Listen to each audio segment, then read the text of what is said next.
ಎಲ್ಲ ಪತ್ರಿಕಾ ಮಾಧ್ಯಮದ ಮಿತ್ರರಿಗೆ ಎಲ್ಲರಿಗೂ ಕರ್ನಾಟಕ ಸೇವಾ ಸಂಘ ಸಮಿತಿ ಅಂಬೇಡ್ಕರ್ ವಾದ ವತಿಯಿಂದ ಜುಲೈ ತಾರೀಕು ಜನಾಗ್ರಹ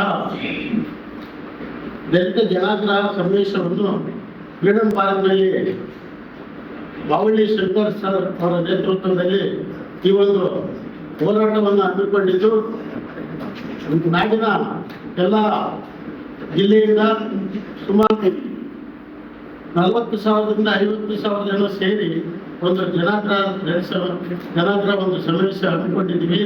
ಈ ಒಂದು ಸಮಾವೇಶದ ಉದ್ದೇಶ ದಲಿತ ಸಂಘರ್ಷ ಸಮಿತಿ ಸುಮಾರು 50 ವರ್ಷಗಳ ಕಾಲ ಹಲವಾರು ಹೋರಾಟಗಳನ್ನು ಹಮ್ಮಿಕೊಂಡು ಭೂಮಿ ಇರ್ಬೋದು, ವಸತಿ ಇರ್ಬೋದು, ಅದೇ ರೀತಿಯಾಗಿ ಡಾಕ್ಟರ್ ಹುದ್ದೆಗಳ ಭರ್ತಿ ಮಾಡುವ ಉದ್ದೇಶ ಇರ್ಬೋದು, ಅದೇ ರೀತಿಯಾಗಿ ಉದ್ಯೋಗಕ್ಕಾಗಿ ಅನೇಕ ರಾಜ್ಯದಲ್ಲಿ ಅನೇಕ ಉದ್ಯೋಗಗಳನ್ನು ಸೃಷ್ಟಿ ಮಾಡಿ ಉದ್ಯೋಗಗಳನ್ನು ನೀಡುವ ಉದ್ದೇಶ ಇರ್ಬೋದು.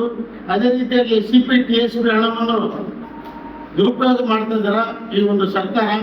ಆ ಒಂದು ಹಣನ SCP TSP ಹಣ ಸರಿಯಾಗಿ ಪರಿಶಿಷ್ಟ ಜಾತಿ ಮತ್ತು ಪರಿಶಿಷ್ಟ ಪಂಗಡದ ಜನಾಂಗಗಳಿಗೆ ಸರಿಯಾಗಿ ಹಂಚಿಕೆ ಆಗುವ ಉದ್ದೇಶ ಇಟ್ಕೊಂಡು ಇವತ್ತು ರಾಜ್ಯದಲ್ಲಿ ಒಂದು ಬೃಹತ್ತಾಗಿ ದಲಿತ ಜನಾಗ್ರಹ ಸಮಾವೇಶ ಹಮ್ಮಿಕೊಂಡಿರ್ತದೆ.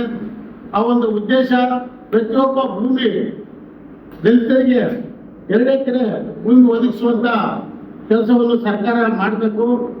ಅದೇ ರೀತಿಯಾಗಿ ವಸತಿ ಪ್ರತಿಯೊಬ್ಬ ದಲಿತ SC ST ದಲಿತ ಹಿಂದುಳಿದವರಿಗೆ ವಸತಿ ಯೋಜನೆಯನ್ನು ಕೂಡ ಇತ್ತೀಚೆಗೆ ಸರ್ಕಾರಗಳು ಕೆಲವೊಂದು ಯೋಜನೆಗಳು ವಸತಿ ಯೋಜನೆಗಳು ಕೈಬಿಟ್ಟಿದ್ದಾರೆ.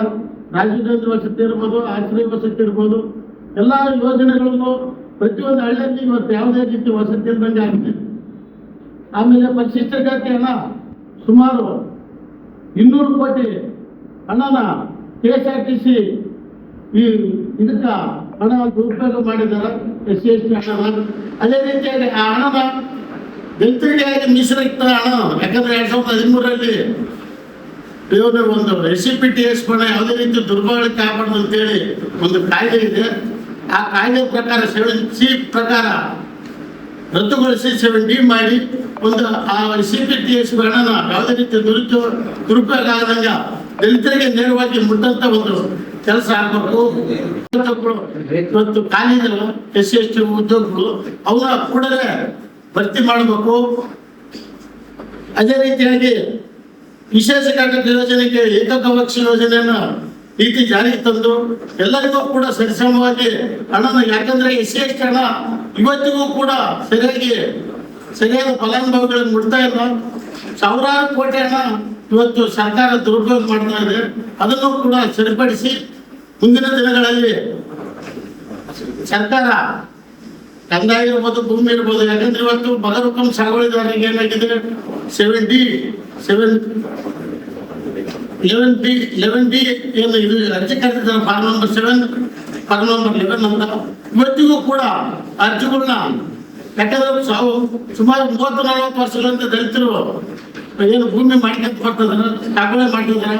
ಅವರಿಗೆ ಕೂಡ ಇವತ್ತು ಅರ್ಜಿ ಹಾಕಿದ್ರೆ ಇದ್ರ ವಿರುದ್ಧ ಕೂಡ ನಾವು ರಾಜ್ಯಾದ್ಯಂತ ಬಾವಳ್ಳಿ ಶಂಕರ್ ಸರ್ ನೇತೃತ್ವದಲ್ಲಿ ಹೋರಾಟ ಮಾಡಿದ್ವಿ ರಾಜ್ಯಾದ್ಯಂತ. ಅದೇ ರೀತಿ ಕೂಡ ಮುಂದೆ ನಮಗೆ ಎಲ್ಲ ಅರ್ಜಿ ಹಾಕಿದ ಫಲಾನುಭವಿಗಳಿಗೆ SC STಗಳಿಗೆ ಭೂಮಿ ಕೊಡಬೇಕನ್ನೋ ಉದ್ದೇಶ ಎಂದು ನಾವು ಹೋರಾಟ ಮಾಡ್ತಾ ಇದ್ವಿ. ಅದಕ್ಕಾಗಿ ಕೂಡಲೇ ಈ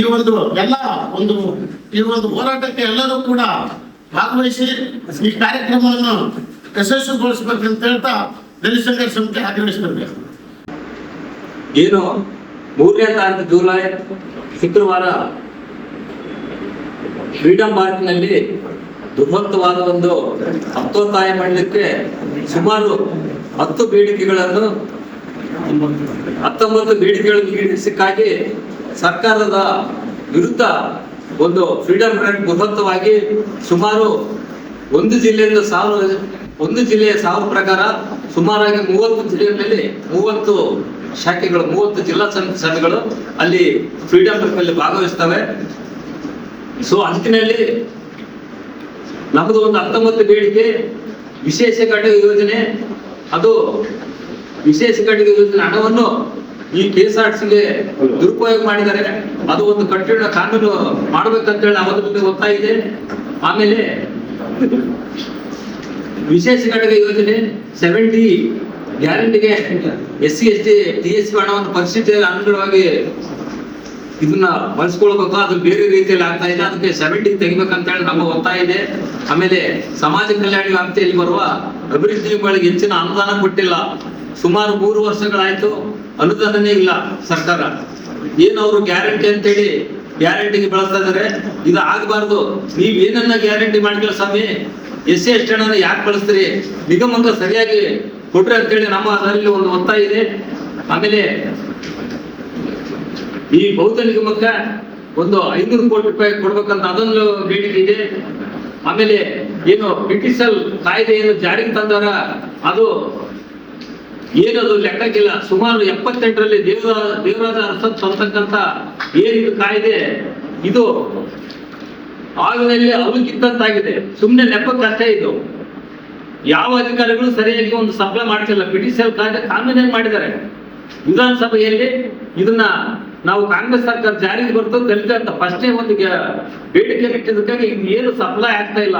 ಇದು ಕೂಡ ಬ್ರಿಟಿಷರ್ ಕಾಯ್ದೆ ಕೂಡ ನೀವು ಕಟ್ಟುನಿಟ್ಟಾಗಿ ಸಾಮಾನ್ಯ ಅಧಿಕಾರಿಗಳು ಕೆಲಸ ಮಾಡ್ತಾ ಇಲ್ಲ. DC ಆಗಿರ್ಬೋದು, ಅಸಿಸ್ಟೆಂಟ್ ಕಮಿಷನರ್ ಆಗಿರ್ಬೋದು, ಇವ್ರು ಏನ್ ಕೆಲಸ ಮಾಡ್ತಾ ಇಲ್ಲ. ಇದೇ ಒಂದು ವಿಷಯನ ನಾವು ಮಾನವ ಹಕ್ಕುಗಳು ಇಲ್ಲಿ ಬಳ್ಳಾರಿಯಲ್ಲಿ ಬಂದು ಕೂಡ ನಾವು ಹೇಳಿದ್ವಿ. ಅಧಿಕಾರಿಗಳು ಸರಿಯಾಗಿ ಕೆಲಸ ಮಾಡ್ತಾ ಇಲ್ಲ.